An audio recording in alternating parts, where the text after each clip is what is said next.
What up, everybody? Welcome to another edition of The Breakdown.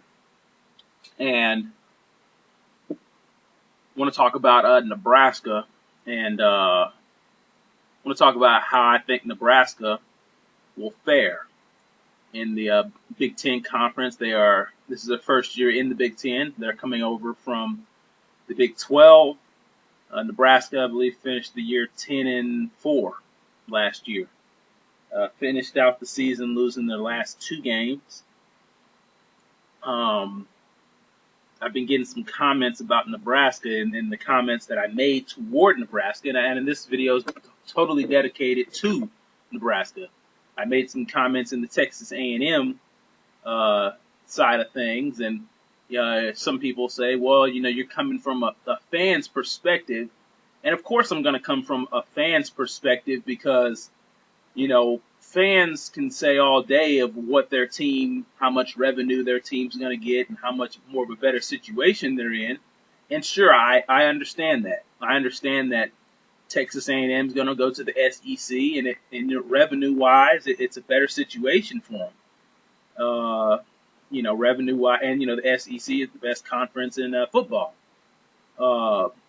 However, wins and losses wise, I don't think that's the best thing for them.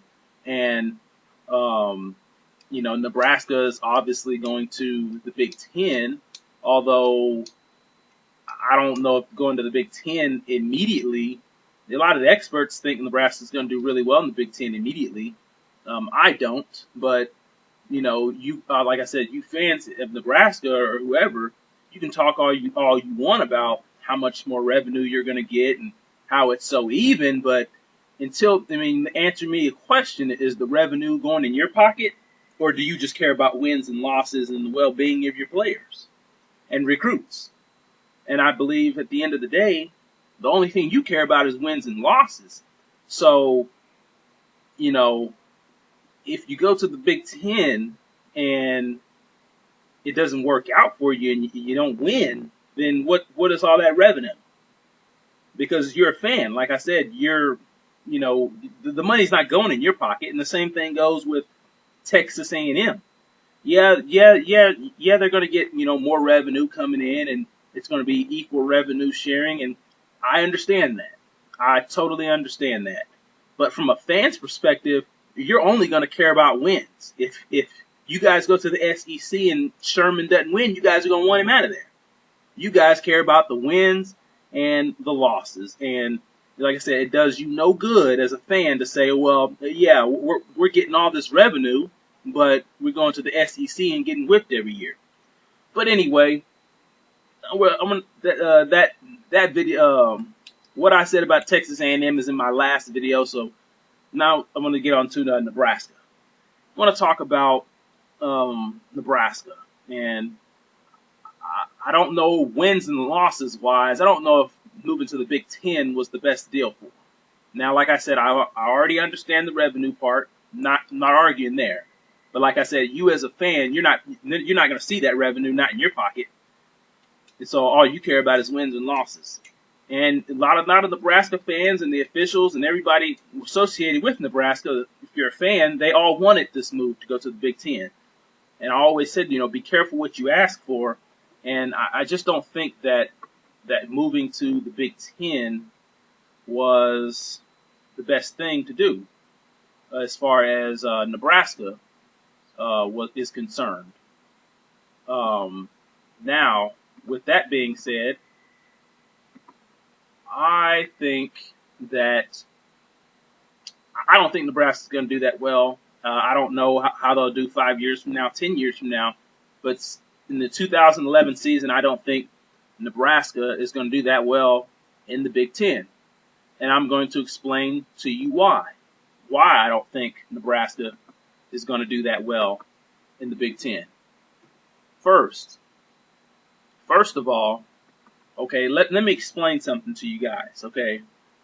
Nebraska, let's look at their quarterback, okay? Taylor Martinez, he can scramble, but the guy can't pass. He's not an accurate passer. He's probably gotten a little bit better, but he's not an accurate passer. He's not as good as Ryan Tannehill or Brandon Wheaton or or Landry Jones or a bunch of other quarterbacks. He's not as good a passer as Jordan Jefferson. And I don't think Jordan Jefferson is that great of a passer. But you know, Taylor Martinez is not as good as all those guys as a passer. Now, as a scrambler, he's great. He's a great scrambler. But, you know, in college football these days, you got to be more than just a scrambler. Okay. Now let's look at Nebraska's tight ends. Nebraska's tight ends are mainly blocking tight ends. They don't have your athletic tight ends who are going to go out and basically catch a bunch of passes. They just don't have it. You know, they've probably got some slow moving tight ends as far as the receiving game is concerned. Okay.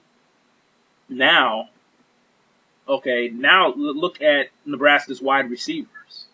Nebraska does not have fast receivers. Everybody knows that their receivers are, you can cover their receivers one-on-one. Nebraska's got slow, wide receivers. They don't have a dominant receiver. So you put that together with a quarterback that I don't think is a very accurate passer, coupled with slow wide receivers, which means if they're slow, defenses can cover them easily, and they don't have a dominant wide receiver that's even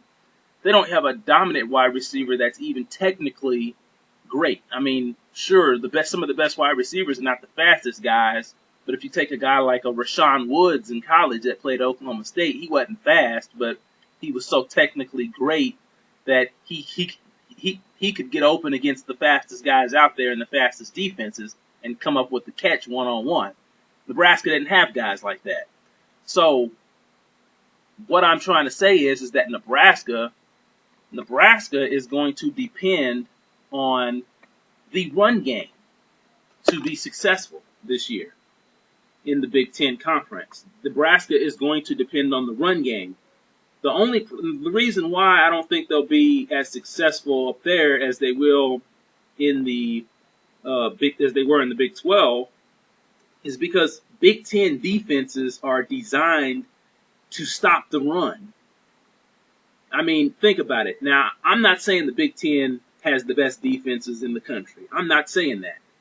But when Big Ten teams, and I can use USC and the TCU game as an example. Yeah, TCU beat Wisconsin. USC has beaten a bunch of Big Ten teams. But USC did it with their pass game. You didn't see USC making a living running the ball against those teams. And you didn't see TCU making a living running the ball against those teams.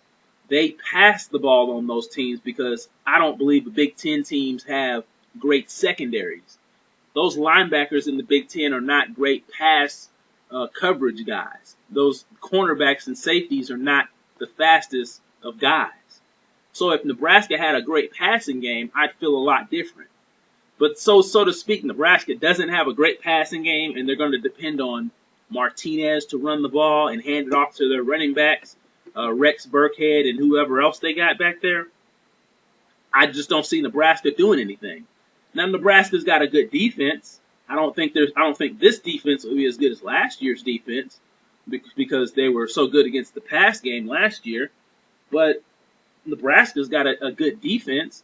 Now, you know, Big Ten quarterbacks, they're not the greatest quarterbacks in the world, but they're good enough to get the ball to the receiver. And I guarantee you other Big Ten teams have better receivers than Nebraska's got and got more accurate quarterbacks than Nebraska's got.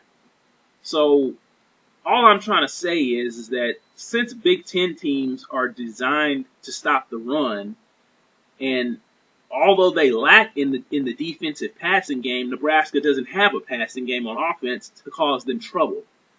So I see a lot of Nebraska's games being defensive games, but at the end of the day, their defense isn't going to be able to hold up when the other team will be able to make passes against Nebraska. And Nebraska won't be able to make passes against the other teams. So let's take a look at Nebraska's schedule. All right, Chattanooga, they'll win that game. And, you know, I could be wrong. I could be wrong on which games they win and which games they lose. But I am going to give you a record. Okay, so I think they beat Chattanooga. They beat Fresno State. They beat Washington. Beat Wyoming. When they play Wisconsin, they're going to lose. Russell Wilson, Wisconsin, and those running backs. I mean, Russell Wilson, enough said. And then Wisconsin's got a good enough defense that they're not going to let Taylor Martinez just run all over them like Kansas State and all the other Big 12 teams did last year. Nebraska's got no passing game. They're going to lose to Wisconsin.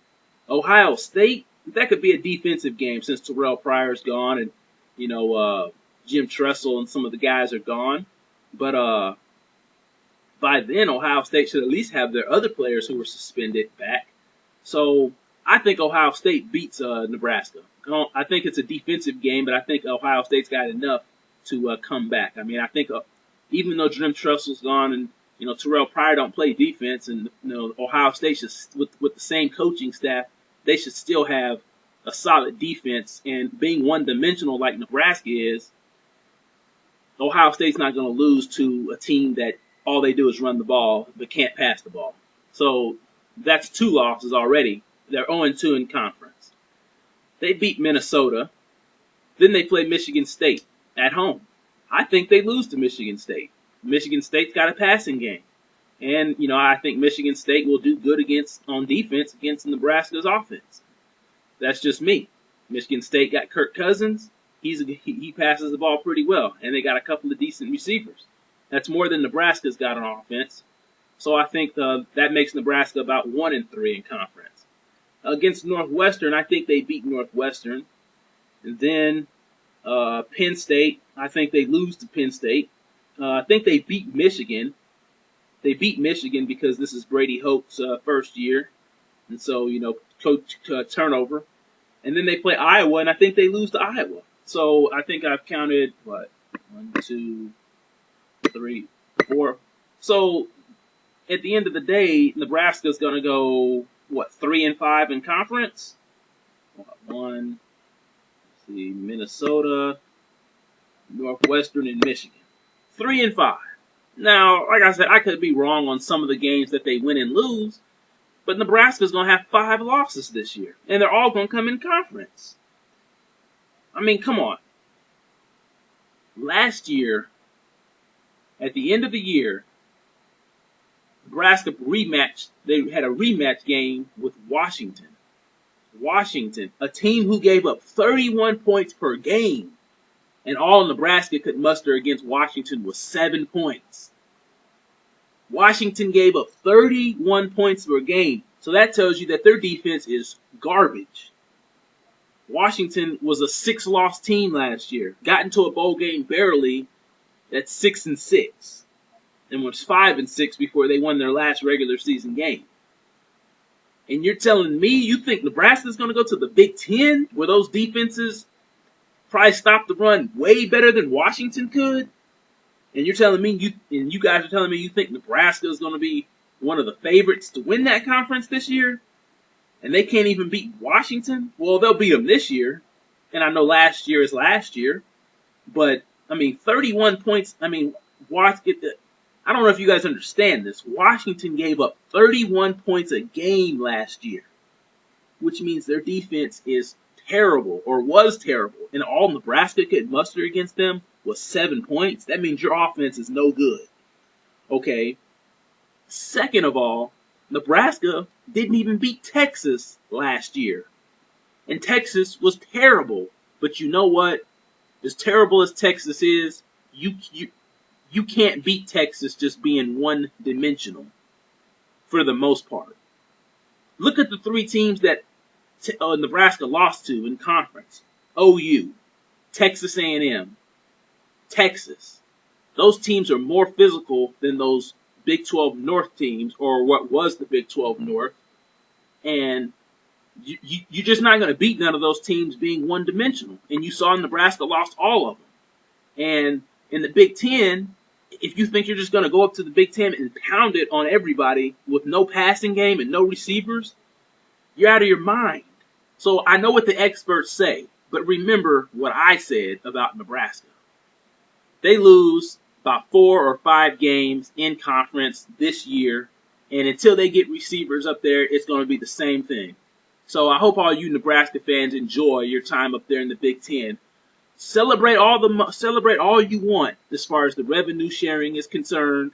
None of the money's going to go in your pocket. So I hope you enjoy losing. So I mean, I hope it does you good to talk about revenue when you're not even up there doing anything. So that's what I see about Nebraska. Not hating, just calling it like I see it. So just remember this video when you see them losing and with that one-dimensional offense.